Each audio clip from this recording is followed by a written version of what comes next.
do you think that we have aliens coming, flying around or whatever? What do you think? There's no reason not to. I mean, there's no reason not to think that Mars and all these planets don't have life. I interviewed jet pilots that were solid people.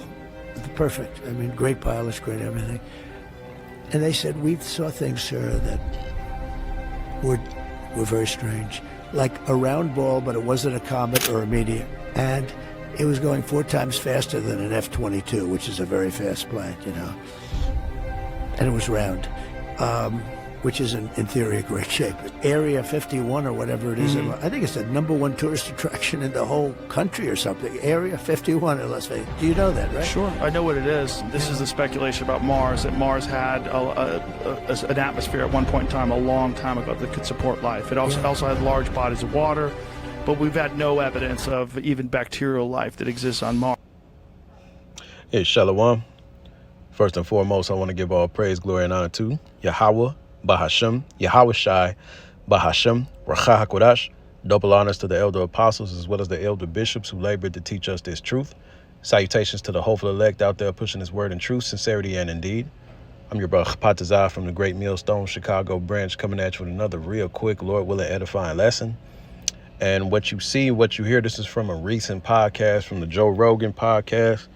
As you can see, former President DJ Trump disclosing information that he got firsthand from fighter pilots that have seen the chariots. All right. And, the hubris of Esau to even think that he's going to be able to stand a fighting chance against something like this is just humorous. It's extremely prideful and it's humorous. And this is what you devils have to look forward to. This is the precipice or this is what the vengeance of the Heavenly Father is going to look like. It's going to be something that you've never seen, and it's going to be something that stretches beyond human comprehension. You see, those chariots are navigated by the angels of God, and they're going to come back and they're going to take vengeance on this place for what you've done to the children of Israel, as well as what you've done to the entire planet Earth as a whole. Okay, you've destroyed, you Edomites, that is, you've destroyed everything in your path. Everything you've touched you've corrupted. All right. And that's been throughout your 500-year reign of terror. And it's going to come to an abrupt end. OK, and this end, OK, is prophesied. It's prophesied in the Holy Bible. All right, we're going to jump to the book of Jude. This is the book of Jude, chapter 1, verse 14. It says, and Enoch also, the seventh from Adam, meaning the seventh son of Adam, all right, prophesied of these, saying, behold, the Lord cometh with 10,000s of his saints. Who are those saints? Those are his angels, right?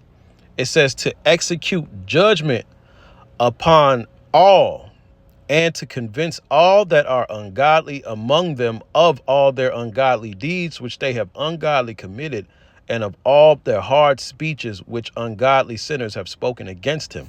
So, there's just been countless, throughout time, you've always spoken against the Heavenly Father in your pride, you Edomites, all right? And, but you know what? And not only you Edomites, even you heathen, even 2/3 of you Israelites, there's been a lot of hard speeches. There's been a lot of really just talking shit against the Heavenly Father, really, for lack of a better term, to put it blatantly.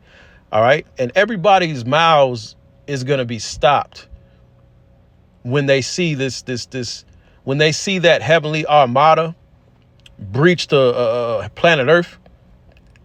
They're going to be in awe, and they're going to be terrified, really. OK, because these things, like I said, these things, they're able to do things that are completely against the laws of physics. You see, that's the technology, that's the understanding, and that's the wisdom of Yahweh Bahashem Yahweh Shai, the Heavenly Father, OK, and the only begotten Son, whom the world ignorantly calls Jesus Christ. OK, upon his return, all right, Yahweh Shai, he's going to return in a very, very large vehicle, similar to the one we're looking at in this picture. Okay. And it's not going to be pretty at all. In fact, it's going to scare the shit out of everybody. Even the elect are going to be like, oh shit. Okay. Like, he's going to scare the shit out of everybody upon his grand return. And you Edomites, man, the Lord is going to put it in your spirit to try to fight him. Okay. In which you're going to be miserably defeated, man, easily. Okay. And this is all in the Bible. This is where the second Ezra 13 comes to pass. Because, like DJ Trump said, the flying discs that they saw, this vehicle that they saw, he said it was flying around 4 times faster than an F-22. And that's fast as hell. All right. Matter of fact, let's look that up. F-22 top speed.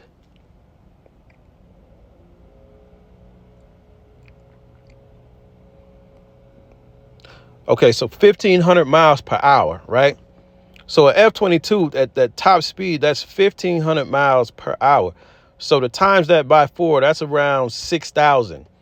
So to see a flying disc like this or a flying orb traveling at 6,000 miles per hour is not only incredible, but when you really put it in perspective, from a spiritual perspective, he was just cruising.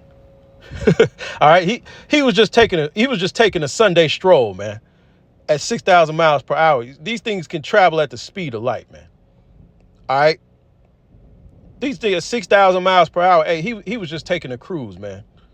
All right. He was just allowing y'all to see a fraction of what he could do. So when it come time to really get down, man, it's going to be child's play. This is the book of 2nd Ezra, chapter 13. 2nd Ezra, chapter 13, I'll start at 5. And after this, I beheld, and lo, there was gathered together a multitude of men out of number from the 4 winds of the heaven to subdue the man that came out of the sea. Who was the man that came out of the sea? Yahushai. Okay, it's going to look like he came out of the sea. You know what I mean? When he breaches the earth with that fathership to take vengeance, it's going to look like he just came out of the sea, right? And who's that multitude gathered together from the 4 winds? That's all the world powers. You see, in the midst of World War III, all right, all the world powers are eventually going to have to unify in order to fight the Lord.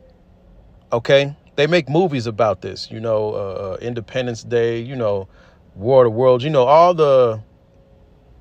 all those type of movies. They're all inspired by events written in the Bible that have yet to take place, that are going to take place eventually. Okay. And so what's going to happen is while all these world powers, while BRIC Squad and NATO is going at each other in the third world's woe, they're going to have an even bigger problem on their hands. And that big problem is Yahushua, and they're not going to have any answers, right? It says, verse 6, but I beheld, and lo, he had graved himself a great mountain and flew upon it. That great mountain is that big chariot. It's going to be a very, very large fathership. Okay. It says, and lo, as he saw the violence of the multitude that came, he neither lifted up his hand, nor held sword, nor any instrument of war. But only I saw that he sent out of his mouth as it had been a blast of fire, and out of his lips a flaming breath, and out of his tongue he cast out sparks and tempests. So out of this ship, out of this very big mountain of a ship, there's going to be laser beams. There's going to be concentrated fire being shot out, okay, at these different armies, okay? And there's nothing they can do about it, all right? Like I said, sparks and tempests. A tempest is like a storm. So imagine like a huge fiery tornado being shot out of this extremely huge ship. Okay. All right. That's terrifying. There's nothing you can do about that. All right. Verse 11. And they were all mixed together, the blast of fire, the flaming breath, and the great tempest, and fell with violence upon the multitude which was prepared to fight, and burned them up, everyone, so that upon a sudden of an innumerable multitude, nothing was to be perceived, but only dust and smell of smoke when I saw this, I was afraid. See that? He said he was afraid. All right, this is the high priest Ezra, the prophet, man. He said when he saw this judgment, when he saw the Lord really open up on these motherfuckers, he was so afraid. Okay? Because what can you do against such a weapon like that, man? Okay? You can't counter it. You know what I mean? You can't intercept that. Okay? You can't intercept that, man. You know, it's a concentrated beam of energy and fire, man. Okay? And it's gonna be huge, man. It's not gonna be like a little skinny ass like laser beam, man. Like I said, man, this is gonna be like a imagine a F5 fucking tornado. It might be miles wide of just concentrated fire and heat being blasted at these people, man. Okay? And he's gonna fight. He's gonna try to fight this, man. All right? He's gonna try to fight this, man. He's gonna get his ass smoked. He's gonna get his ass smoked, man. All right? So that's what you have to look forward to, Esau. Okay? But yeah, the elect of Yahweh Hashem Yahushai, this is the days that we looking forward to. This is the end game for you Edomites and the rest of you world powers, man. So really rejoice and be glad. Really bask in your last minutes of rulership, man, because it's gonna come to a screeching, burning end, man. Thus saith the Lord. So that was it. I'm getting ready to go back to work. Hope this was edifying. All praise, glory, and honor to Yahweh, Bahashem, Yahushai, Bahashem, Racha Kodash, Shalom, and Abba Ball.